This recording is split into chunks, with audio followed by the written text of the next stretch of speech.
Saat kalian menelpon orang kesayangan kalian yang berada sangat jauh, apa perasaan kalian? Tentu pastinya kalian sangat bahagia, bukan?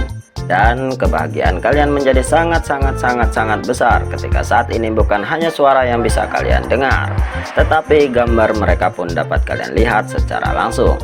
Tentunya kalian akan terhanyut dalam kemajuan teknologi dan berdampak buruk kepada mental kalian bila kalian tidak bisa mengontrolnya dengan baik. Tentu kalian mengerti maksudnya, bukan? Ya, begitulah kira-kira. Oh ya, terima kasih sudah mengklik video ini. Perlu disampaikan, ini adalah channel yang membahas tentang penemuan-penemuan pertama yang ada di dunia, serta nama-nama penemunya tentu. Dan yang penting mohon bantuan subscribe-nya. Kita kembali ke telepon. Pernahkah kalian berpikir, sungguh sangat berjasa orang yang menemukan telepon? Apakah kalian ingin mengucapkan terima kasih kepadanya? Tentu berkat jasa orang itu kalian bisa semakin dekat dengan orang yang kalian cintai, meskipun mereka tidak mencintai kalian. Dapat ditebak, dalam pikiran kalian Alexander Graham Bell adalah orang tersebut. Dan kalian salah. Kini sejarah telah berubah. Penemu telepon pertama kali sebenarnya adalah Antonio Santi Giuseppe Meucci. Bagaimana bisa?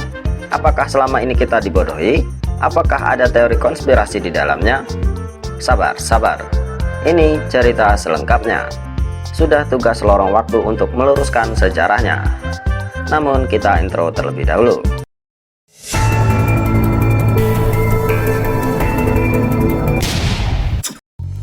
Perubahan sejarah penemuan telepon terjadi pada tanggal 11 Juni 2002. Ketika Kongres Amerika Serikat menetapkan bahwa Antonio Meucci sebagai penemu telepon yang pertama kali. Nah loh, kok gitu? Antonio Santi Giuseppe Meucci lahir di Florence, Italia pada tahun 1808 dan merupakan putra dari Amatis Meucci dan Domenica Pepi.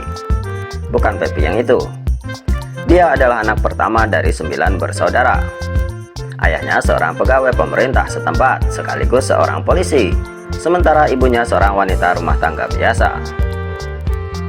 Ketika usianya baru mencapai 15 tahun, Meucci terdaftar sebagai murid termuda di Florence Academy of Fine Arts.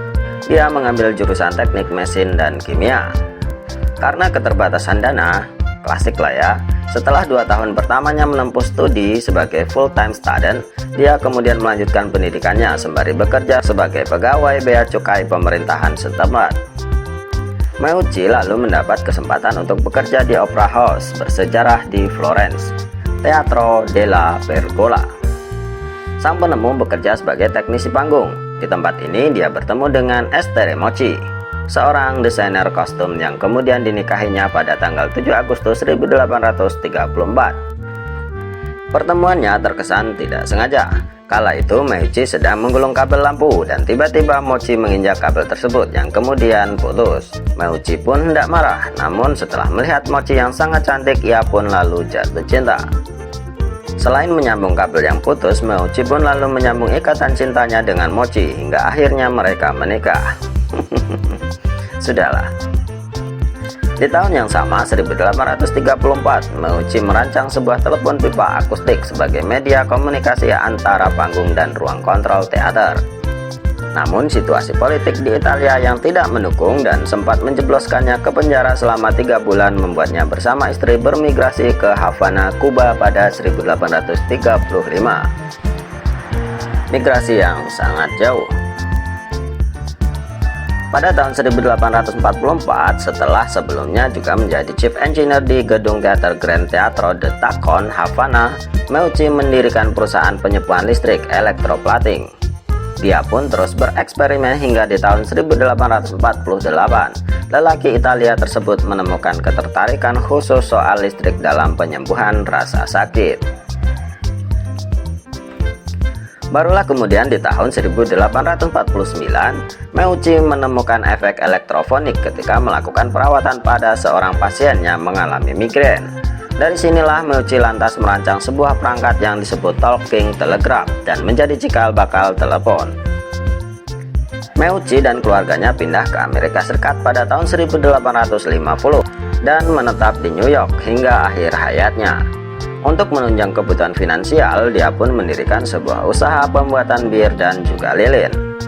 Namun eksperimennya soal komunikasi suara berbasis elektromagnetik tetap berkelanjutan. Meucci berhasil melakukan panggilan suara melalui kawat di tahun 1856. Hingga tahun 1870, dia pun berhasil mengembangkan lebih dari 30 jenis telepon berdasarkan prototipe yang dibuatnya. Sayangnya, seperti ilmuwan-ilmuwan yang lain, support berupa finansial tidak dimiliki Meucci untuk terus mengembangkan penemuannya. Pabrik lilinnya mengalami kebangkrutan dan di tahun 1871 terjadi kebakaran yang semakin memperburuk situasinya. Walau begitu, sesungguhnya semangat Meucci tidak lantas pudar begitu saja. Pada 12 Desember 1871, dia membuat kesepakatan dengan Sereno G.P. Breguglia Tremescin, Angelo Antonio Tremescin, dan Angelo Zilio Gandhi mendirikan Telefronto Company.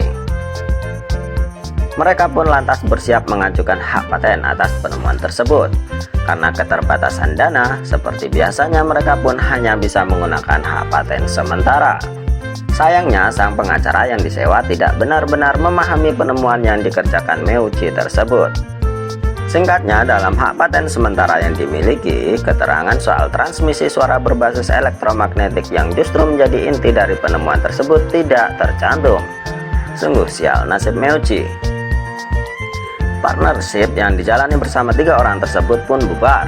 Tidak adanya sokongan finansial pun membuat Meucci hanya mampu memperpanjang hak patennya hingga tahun 1874. Hal ini juga diperparah dengan kondisi kesehatannya yang terus memburuk dan lagi-lagi membutuhkan dana untuk pengobatan. Hanya berselang 2 tahun kemudian, di tahun 1876, nama Alexander Graham Bell pun muncul sebagai pemilik paten atas inovasi telepon berbasis sinyal elektromagnetik. Nama ilmuwan asal Edinburgh ini pun hingga lebih dari seabad setelahnya dikenal sebagai penemu telepon di seantero dunia. Itulah Meucci, nama dari penemu telepon yang meninggal pada tahun 1889 dalam usia 81 tahun karena sakit yang dideritanya. Setelah kalian tahu siapa penemu telepon pertama di dunia yang sesungguhnya, apa perasaan kalian? Saya rasa kalian tidak peduli.